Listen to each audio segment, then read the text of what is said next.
কালো দরবেশ উপাধি খ্যাত লাকসামের গাজীমুড়ার বহুল আলোচিত গুম পরিবারের জামাই রাজাপুরের দানবীর নাসা গ্রুপের হেলাল সাহেব এই খ্যাতি অর্জনের মাধ্যমে দেশব্যাপী নতুনভাবে পরিচিতি লাভ করেছেন।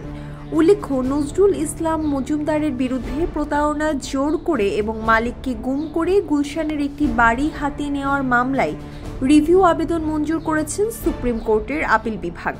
20 নভেম্বর 2025 প্রধান বিচারপতি ডক্টর সৈয়দ রেফাত আহমেদের নেতৃত্বাধীন আপিল বিভাগের 7 বিচারপতির বেঞ্চ এ আদেশ দেন। ARA jute trading corporation limited বনাম মোহাম্মদ নজরুল ইসলাম মজুমদার এবং অন্যান্য মামলায় রিভিউ পিটিশনের ওপর শুনানি শেষে এ আদেশ দেয়া হয়। এর ফলে আপিল বিভাগের পূর্বের দেওয়া রায়ের বিরুদ্ধে এখন পুনরায় আপিল শুনবে আপিল বিভাগ বলে জানিয়েছেন সিনিয়র আইনজীবী অ্যাডভোকেট আহসানুল করিম। আদালতে অ্যাটর্নি জেনারেল এম আসাদুজ্জামান বলেন, দেশে দুজন দরবেশ আছে, একজন সাদা আর একজন কালো। কালো দরবেশ হচ্ছে এই মামলার নজরুল ইসলাম মজুমদার। দুজনই এখন কারাগারে। এদের জন্যই দেশের এই অবস্থা। এরা হলেন অলিগার্ক, অর্থাৎ দুর্নীতি সাধনে চরম ক্ষমতা চর্চায় বিশেষ সুবিধা প্রাপ্ত। সিনিয়র আইনজীবী ব্যারিস্টার ফিদা এম কামাল বলেন, আমি এই মামলার আইনজীবী ছিলাম, অথচ আমাকে না জানিয়ে অস্ত্রের মুখে এবং বাদীকে গুম করে মামলা তুলে নেওয়া হয়েছে।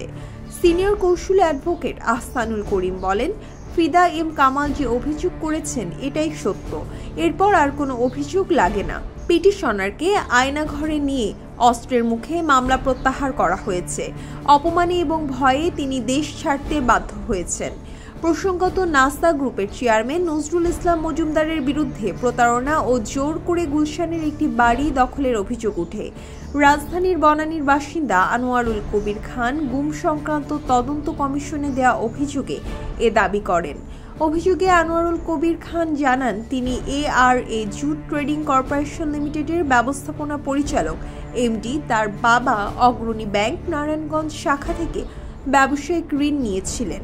এই ঋণের বিপরীতে তাদের গুলশানের বাড়িটি বন্ধক ছিল।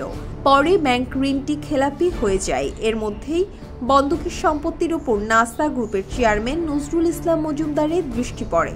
তিনি অগ্রণী ব্যাংকের কয়েকজন কর্মকর্তার যোগসাজশে এই বন্ধকি সম্পত্তি বিক্রির একটি ভুয়া সমঝোতা দলিল তৈরি করেন। পরিবারের দুজন সদস্য দেশে না থাকলেও সমঝোতার দলিলে তাদের স্বাক্ষর দেখানো হয়েছে।